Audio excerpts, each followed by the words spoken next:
and you've got to be willing to fail. You've got to be willing to crash and burn. With people on the phone, with starting a company, with whatever. If you're afraid of failing, you won't get very far. We are often told failure is a thing to avoid, a weakness of character or of planning. People who fail are those who did not put enough effort, were not smart enough, or did not want it enough. The truth is, failure exists and is a part of life that cannot be avoided. If you're a normal human being trying to make the best of your life, then chances are that you have failed.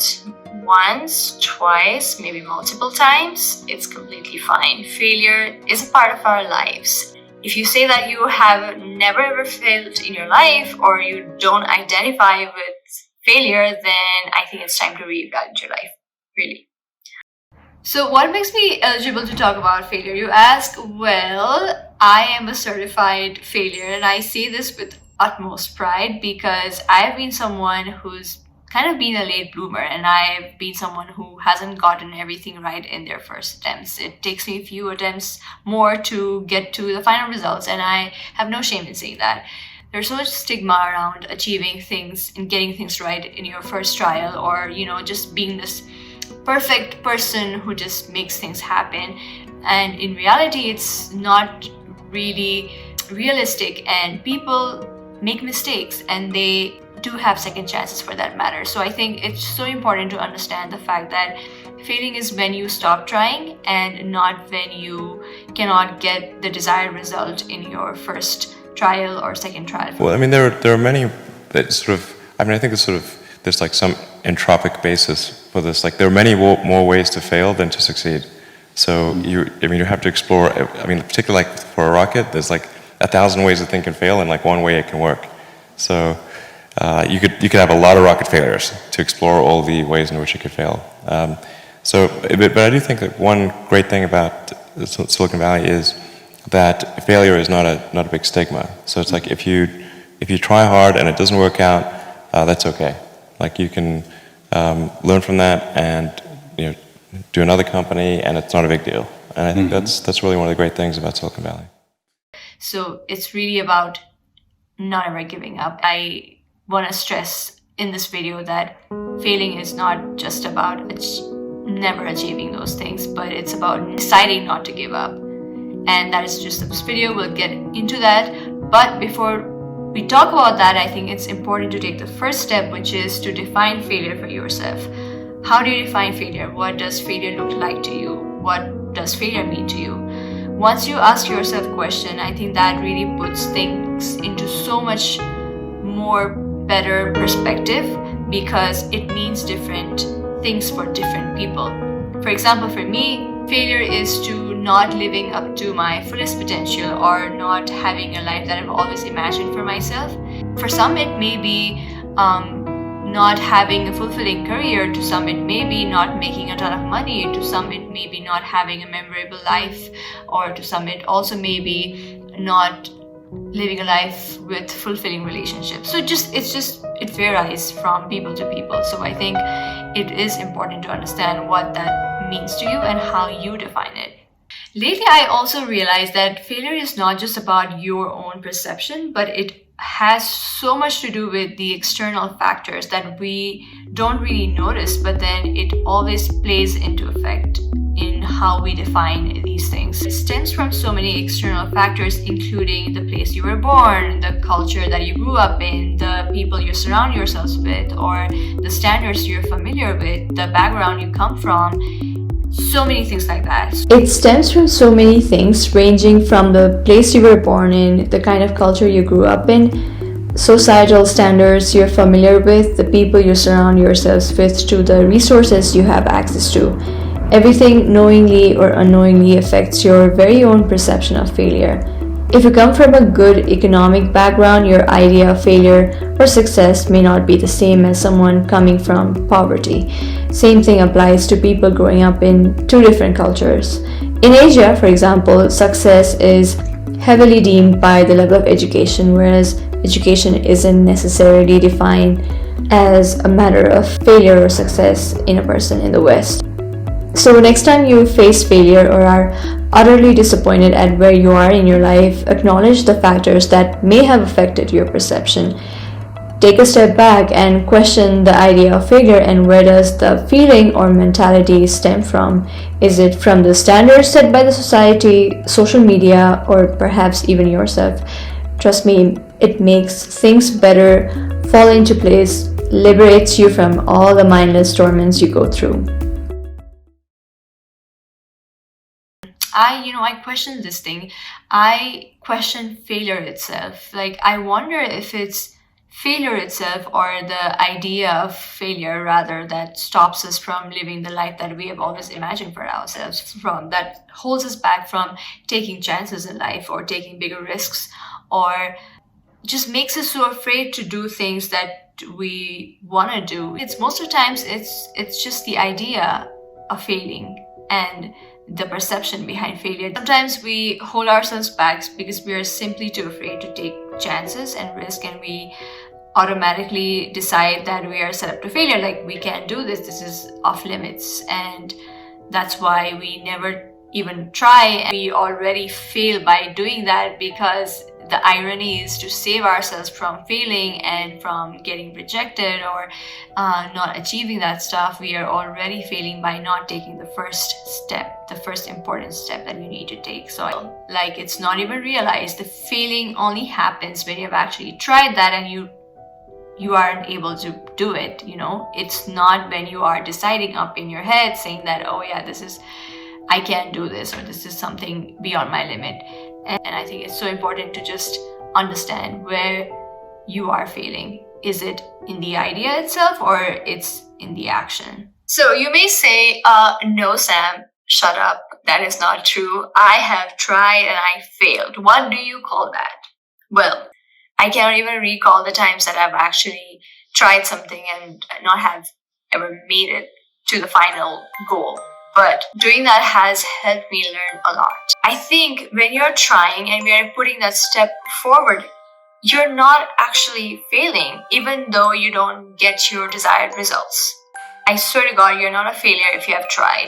And I know this is one of those answers, like I know this is one of those answers when you hear and you are like, just want to roll your eyes. And I've been there, and when I am in that space, when I just feel like everything sucks and I am not doing things right, someone comes and tells me that, oh no, you're not failing because you tried.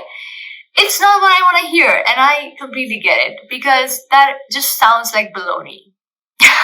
But the thing is that it is the truth. I mean, can you just, for a moment, just sit back and just look at things that people don't do just out of fear, and you have done that. Like, even the tiniest thing, the first step that people are too afraid to take, you have done that. So you should just stop and pat yourself on the back and say that, hey, at least I took a first step, so that is good enough already. Now, that doesn't mean that you just have to stop there right away, but you took the first step towards the thing that you wanted to do. And even if you did not get it right in the first try, it is still fine. You haven't failed. Let me add more to that, and it'll put things into context. But just give yourself a pat on the back for saying that, hey, at least I tried.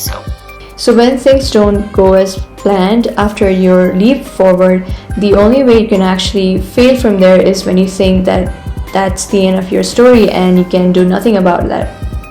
And when you accept that no for an answer and move on, deciding that you aren't capable of getting to your desired outcome and give up on trying again or ever trying, that's when you actually fail.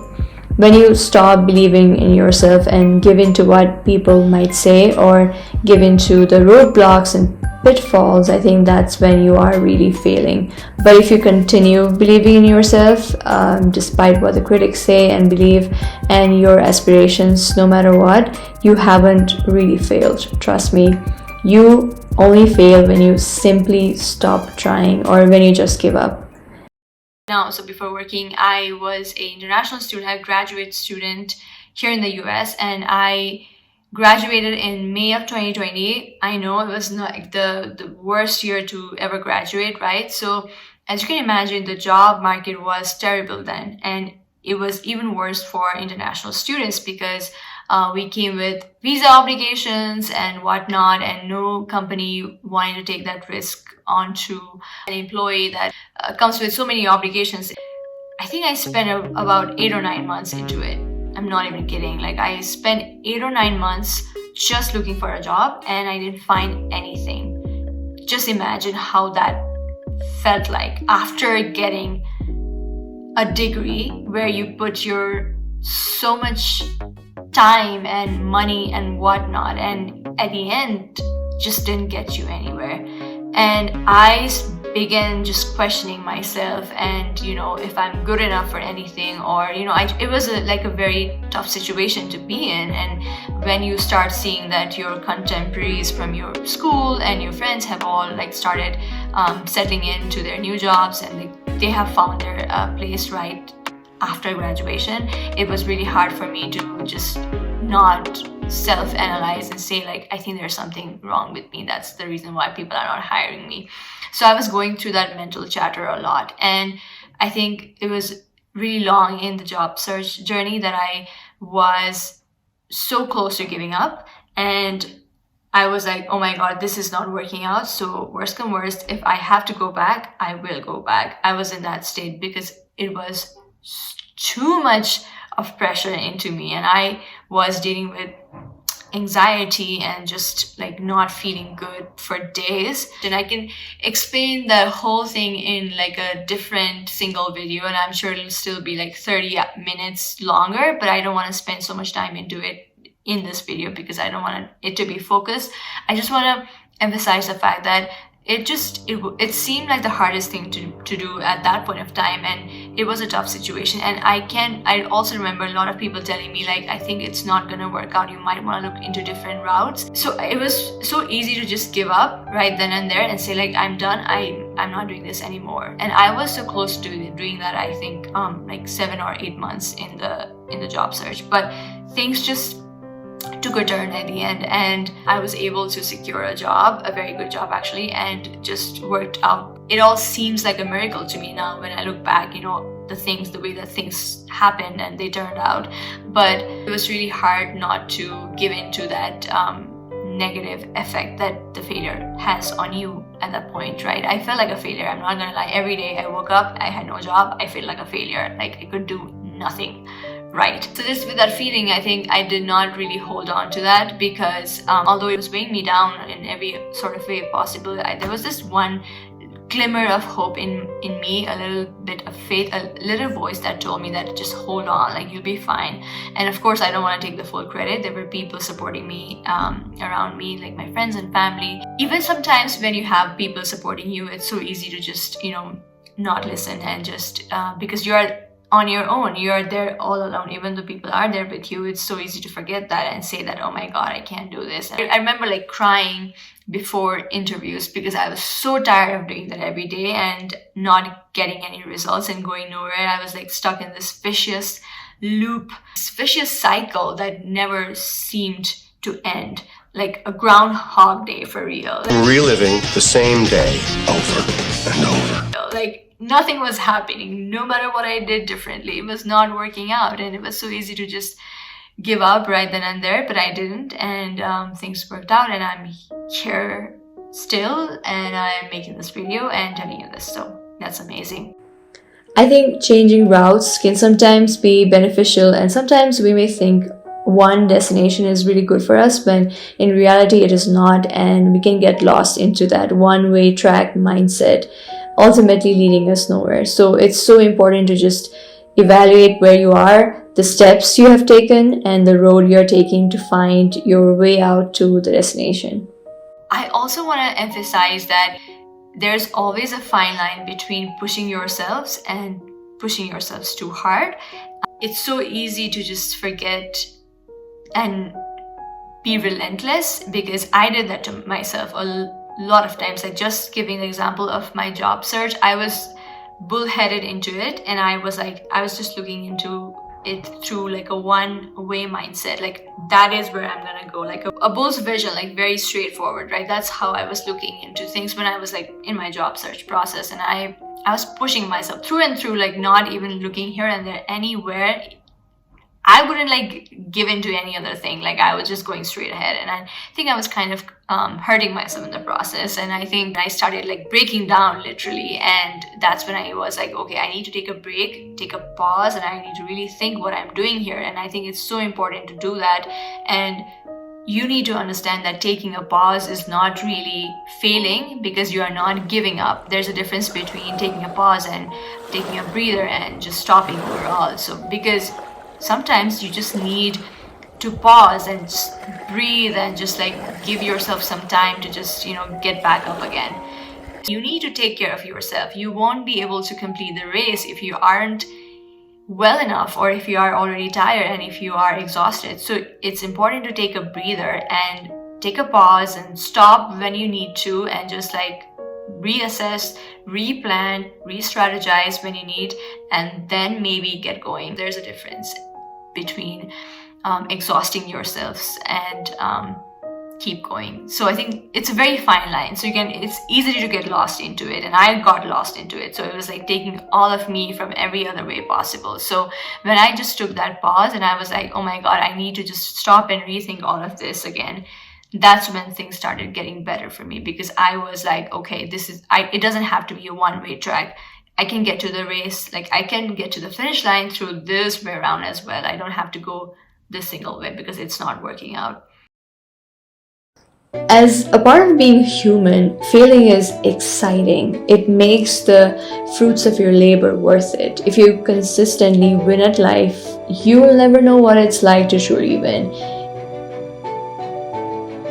Failure, setbacks, for that matter, are a really important part of your life, I think, because that just makes you realize how strong you actually are. And even if you aren't strong, really, I think those experiences, they just change your inner stamina, right? They just make you a stronger person, because you feel like you can survive that. You'll be able to survive anything. So I think failure and setbacks are so important to remind us that like where our strengths lie and where our weaknesses are. It's also really a humbling experience. I think those who have failed, and after failures, those who have won, think it's a different kind of experience. First of all, it's so rewarding when you are like soaked all in their hard work and you finally get the result of your labor. And it's also important to understand that things can just turn around at any point of your time, and to realize that you wouldn't be able to do all of that alone, and it's not just you, it's people around you also in the process that have helped you. It just makes you count your blessings more, I guess. And yeah, it's definitely a humbling experience. Failure is also a validation that you are doing something right in your life, like you are getting out of your comfort zone and doing something challenging, you're doing something out of the ordinary. So I think it's a check to yourselves that you are human and you are making the best out of your situation. I think it's a way to just remind that you are on the right path. When I talk about these big ideas, I also realize that there are so many rejections, setbacks yet to come ahead of me. I know it's not over yet, and I also know that it's always easier said than done. So I might not be in the same mindset 2 or 3 years down the lane, but the key is to reflect, always reflect. Whatever your failure or rejection experience has been, as long as you take notes from it at the end of the day and try again, and if it's too much, if you decide to take a different route, but still keep going and moving forward, you, my friend, are already a rock star. Never forget that. Well, speaking of myself, after the daunting experiences that I've been through, I pretty much did all of them. I took notes, I tried again and again, maybe a little too much, and when nothing worked, I decided to surrender and take a different route. So I overall won the experience, even though I stayed in the US, found a job I actually like, and continue living. Life still goes on. There are so many things still to be accomplished and so many more roadblocks waiting for me. Come what may.